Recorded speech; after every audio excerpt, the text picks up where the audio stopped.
అంటే ఇదేమీ ఫలానా ప్రభుత్వం మీద విమర్శలు చేయటం కాదు, మామూలుగానే ఒక స్టోరీ చూసాం టైమ్స్ ఆఫ్ ఇండియాలో ఈరోజు. Band of BTech girls in AP develop as janitors and cooks to pay fee. వీళ్ళు ఏం చేస్తున్నారంటే వీళ్ళ కాలేజీ ఫీజులు కట్టడానికి టాయిలెట్స్ క్లీన్ చేస్తున్నారు, అట్లానే కిచెన్లో హెల్ప్ చేస్తున్నారు, పార్ట్ టైం జాబ్స్ లాగా జానిటర్స్ లాగా చేస్తున్నారు. ఇది ఎక్కడో కాదు, గుంటూరులో జరుగుతుంది. దీనికి ఆ కాలేజ్ ప్రిన్సిపాల్ కూడా సహకరిస్తున్నారు, వారికి పార్ట్ టైం జాబ్ లాగా దొరకడం. సరే, నేను ఇప్పుడు వీళ్ళు బీటెక్ ఫీజు ఇంత ఉంది కదా, ఫీజు చెల్లించలేక ఇలా చేస్తున్నారు, బాగానే ఉంది. మరి మనము ఒక స్కీమ్ అయితే ఆంధ్రప్రదేశ్లో తెలంగాణలో కూడా వర్తింపజేస్తున్నాం కదా. ఏం స్కీమ్ అది? Fee reimbursement. ఈ కోణంలో అంటే ఈ వార్తలోనే ఈ కోణంలో నేను డిగ్నిటీ ఆఫ్ లేబర్ చూస్తాను, ఓకే. బట్ ఆ స్కీమ్ ఏమవుతుంది? ఫీజు ఎందుకని పే చేయలేకపోతున్నారు? చూస్తే మీరు ఎంత ఫీజు అంటే, they clean toilets to do gardening, wake up other students head of study sessions and serve them food. అంటే ఒక హౌస్ మేడ్ లాగా కూడా చేస్తారు. The family of one has 3 lakhs debit, another father borrowed 75K to pay second and third year hostel fee. అంటే hostel fee చెల్లించడానికి కూడా అప్పు చేశారు 75,000. ఇది ఒక బీటెక్కే కాదు, మనం ఎల్కేజీ పిల్లలకి, నేను హాస్యంగా చెప్తున్నాను అనుకోకండి, ఎల్కేజీ నుంచి 10th వరకు స్కూల్ ఫీజులు ఎంత ఉన్నాయో తెలుసా? 1,00,000 ఉంటుంది కనీసం హైదరాబాద్లో. మరి ఏపీలో ఎంత ఉన్నదో తెలియదు. కట్టలేని వాళ్ళు గవర్నమెంట్ స్కూల్స్లోకి వెళ్ళమని ఈజీగా చెప్తారు.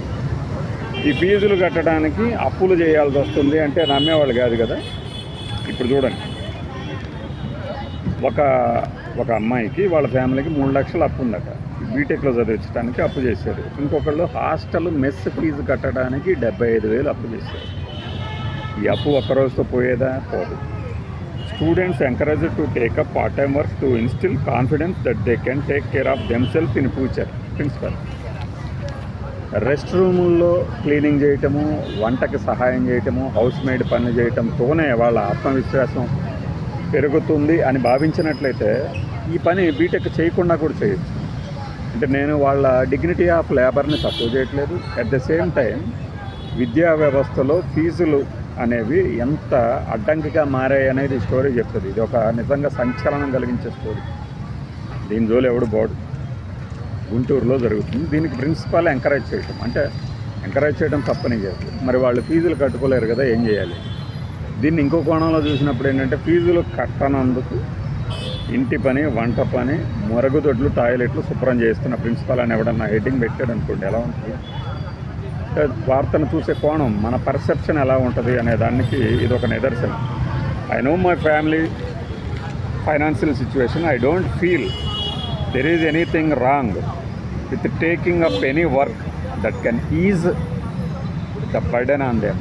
నా ఫ్యామిలీ మీద పడిన ఆర్థిక భారం తగ్గించేందుకు నేను ఈ పని చేయడానికి అలాంటి తప్పు ఉందని అనుకోవట్లేదు అని అమ్మాయి చెప్తుంది. మరి పాలకులు ఏం చెప్తారు? ఫీజు రీయింబర్స్మెంట్ ఇస్తున్నాము, హాస్టల్ ఫీజులు కడుతున్నాము, మెస్ ఖర్చులు భరిస్తున్నాము అన్నప్పుడు ఈ స్టోరీకి ఏమని సమాధానం చెప్తారు? ఈ కాలేజ్ పేరు రాయలేదు, బహుశా వద్దని ఉండొచ్చు. స్టూడెంట్స్ టేకప్ సేమ్ 6th పేజ్లో కూడా, టైమ్స్ ఆఫ్ ఇండియా హైదరాబాద్ ఎడిషన్లో 6th పేజ్లో కూడా ఉంది. The college principal said that about 200 students come forward every year to do part time work, but they consider only 8 to 10 of them who are generally in need. అంటే ప్రతి ఏటా 200 మంది మాకు పని చేస్తామని వస్తున్నారు పార్ట్ టైంకి, కానీ మేము నిజంగా అవసరం ఎవరికుందో వాళ్ళకే చూపిస్తున్నామన్నారు. ఇది ఎంత బాధాకరమైన పరిస్థితి.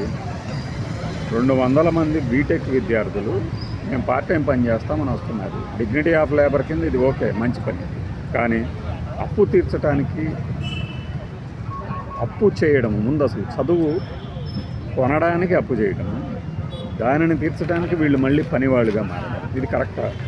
అంటే నిరాటంకంగా చదువు, ఎలాంటి అడ్డంకులు లేకుండా చదువు సాగుతుందా ఇలా పనిచేస్తుంటే? గేలి చేయటం అనేది మన సంప్రదాయంలో భాగం కదా.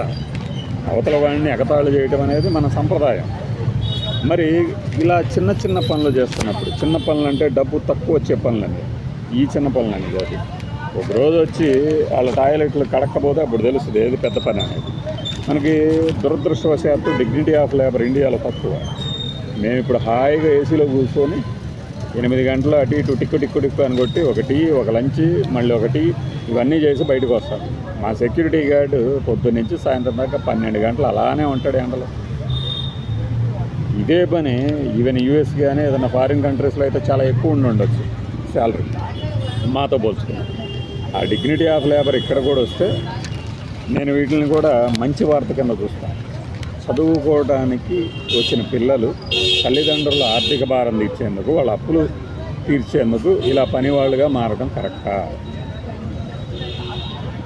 ఆలోచించాలి.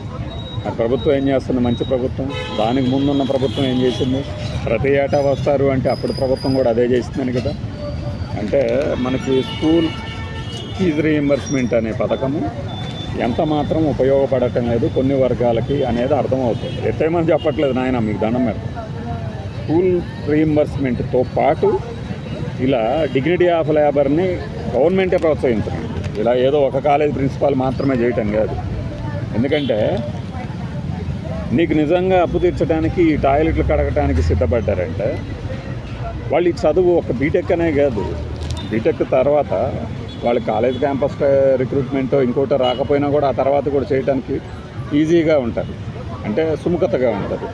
నేనేంటి ఈ పని చేయడం ఏంటి అంత ఎందుకు, మేము మనకి టీ అందించేవాళ్ళు ఉంటారు, లంచ్ టైంలో వాటర్ సర్వ్ చేసేవాళ్ళు ఉంటారు. వాళ్ళు నిన్న మా కొలీగ్ ఒకడు తినే దాంట్లో స్పూన్ లేదని స్పూన్ అడిగితే లేవు అని చెప్పినందుకు గింజుకున్నాడు. అవును, అది వాళ్ళ పని కదా, ఇక వాళ్ళని అడక్కు అంటే లేదు మనమేం అడిగాం అంటే వాళ్ళ పని వాటర్ సర్వ్ చేయటం, నీ పని అక్కడికి వెళ్ళి తెచ్చుకోవటం.